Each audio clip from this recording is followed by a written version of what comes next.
5-star copies all. Go ahead.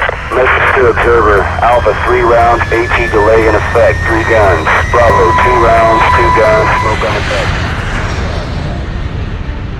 Hey, what's up guys? This is Andrew from the Options Millionaire community with another video on credit spreads. This is going to be a tie-in video to the original video I posted. It looks like this link is down in the description. If you don't know much about credit spreads, I highly encourage you to go down and watch that video first. That's a how-to, what is type of video where it explains what a credit spread is, how to enter and exit, what to expect. This video is going to be a strategy video on how I go about executing my spreads every week to generate some consistent income without taking on too much risk. Now, before you go diving into some credit spreads, you need to know that there's a large risk-reward profile that goes with credit spreads that's not really inherent with long positions. You're buying a call. If you lose it all, you're only losing 100% of what you bought. It's no big deal. But with credit spreads, you can lose a significant amount of money very, very quickly, and you might not even know how or why unless you're well-versed on not only credit spreads, but how to manage them when things do go wrong. Please remember, I've been doing this a very long time. If you are new to credit spreads, you need to tread with a certain degree of caution because you can go from 100% max profit to max loss in seconds if you are directionally challenged on a very volatile move that we've had in this market the past 2 years. So enough with the doom and gloom. Having said that, let's go ahead and get started. All right, so digging on in. The name of the game for me with playing credit spreads is diversification. I do not want to play 2 to 3 positions that are close to the money, that are juicy and premium, $3 and $4 and $5 premiums. To me, that is far too much risk, especially in this environment where SPX has been known to make 60 to 100 point moves in a single day the past 3 weeks, to 3 to 4 weeks. So what I want to do is diversify as much buying power as I can across 10 to 12 to even 15 positions a week. Put credit spreads, call credit spreads, 60, 70 to 100 points outside of the money, picking up $1 credits, $1.50 credits, $1.20 credits. Is it sexy? No, absolutely not. However, it is relatively safe. Is it risk-free? Absolutely not. As with all things in investing, there's still a degree of risks for all strategies. However, with my strategy, I want the market to have to make a monumental move against my position in order for me to start sweating. Now let's dive a little bit deeper into the specifics of that. So I plotted out last week, Monday through Friday, to show you how I tranche into my positions Monday through Friday. Now, I just said a fancy word, tranche. What actually does tranche mean? I'm sure you've heard that around. If you haven't, no big deal. The definition of tranche is a portion of something. Or in other words, I will build into several different positions throughout the week. All right, on Monday, I will write an iron condor. The legs of the iron condor will be outside of a predefined range that we believe the price will not go above or below throughout the entire week. I'll open it Monday morning for an expiration of Friday, so it's a 5-day position. It'll be well outside the money. In this case, the price of SPX opened somewhere around 47.30. I had it well above 4,800 and well below 4,700. It was mid 4,600s and change. So it gave about a 100-point breathing room on either side that I set throughout the week. So let's just say for visual purposes, 46.50. And well up here, let's just say 48.50. There. It opened right smack dab in the middle. This is a fantastic week to analyze because if we remember December 27th, 2021, the position went from down here, 47.26, and rallied upwards to 47.94. That's a 70-point move in 1 day for SPX, which is translated to about a $7 move on SPY. And then for the next 4 days, it went dead flat. You can kind of see if I plot a line right here, it was pretty much dead flat all week long. Great for theta traders. Okay, now I've got my preliminary iron condor in. What is an iron condor? Just a recap, it's a call credit spread and a put credit spread sold together. Okay, so now I'll start my tranching. Now that I know Monday's going by, Monday afternoon, okay, we're in a bullish position. We're now at 47.76, we're climbing. Calls are starting to become higher in value because they're starting to increase. So now I can play a little further outside the money. So I'll start taking call credit spreads way up here, 47.70, 47.80, 47.90. I'll start popping in credit spreads for a Friday expiration that are further up the money because as the price increase, I want to maintain the gap and start going further outside the money for safety.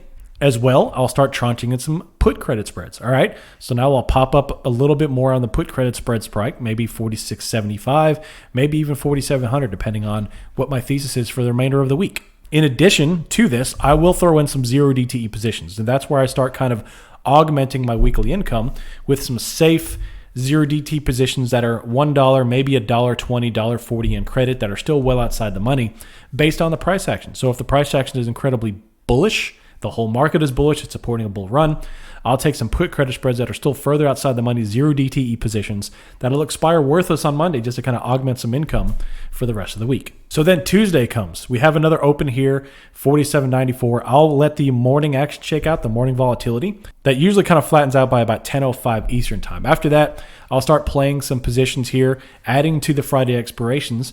That maybe it's either further a credit spread or even a closer. I'll tighten up the put credit spread since we are so bullish after yesterday.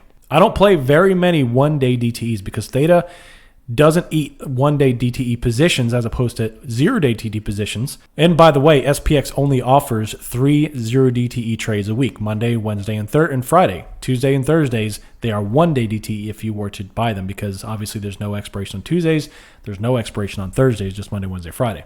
So Tuesdays and Thursdays for me are only really utilized for the most part to continue my tranching in for the Friday expiration. I'll add to more positions on Friday. Wednesday, similar day to Monday. I'm doing more tranching. In addition, I'm playing zero DT positions that I open and close on the same day on Wednesday. Again, to augment my income for the week. I'm trying to get as close as I can while collecting decent premium, while staying further enough away where a big 60-point move is not going to smoke out my position.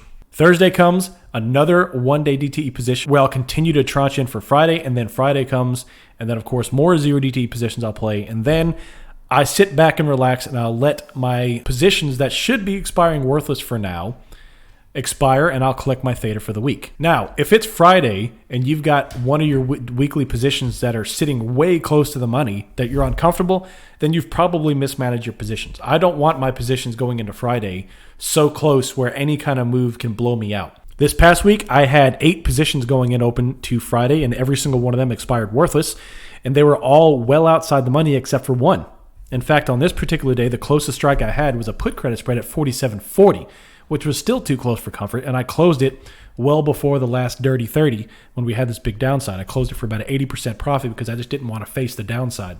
Outside of that, it was 48.60 and then 4,700, so well outside, 60 to 70 points going into Friday of a buffer that I had. All right, to summarize, what are the key pillars of my system? Number one is diversification. I cannot stress this one enough. I want to be well diversified on my weekly spreads. I don't mind using 80, even 85% of my entire account buying power on spreads. However, I want them to be well diversified across several different positions that are well outside the money and on both calls and puts. So not one position will wipe me out. I'm well diversified, well outside the money. Number two, risk mitigation.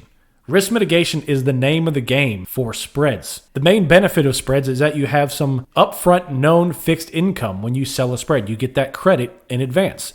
The downside is if you are wrong, you will have your face ripped off. Risk mitigation is absolutely crucial. You have to play further enough outside the money where SPX cannot run on your position with just any kind of minor move. I make sure that SPX, if it's going to challenge me, it has to make a monumental move in order to challenge my position. And even then, I'm taking risk mitigation measures to protect myself. Hedges, closing the position early. Number three, ego. One of the biggest things I see with theta players is their ego. They'll take a weekly position. It'll be decayed all the way down to 15, 20 cents. And they want to let that baby ride on Friday to get that worthless expiration. They want to get that notification on their broker that their position expired worthless. Is it really worth that last couple of percentage points to hold it Friday and get smoked out, destroy your week because you want to hold it to zero? I'm not saying don't hold it to zero. I'm saying if there's any chance that you could face a losing position on the last day on Friday, close the position out, remove the ego. And finally, last but certainly not least, slow and steady wins the race. Premium writing or selling spreads is not for the YOLOs. It's not meant to double, triple, quadruple account in a month. That's a good way to destroy your account very quickly.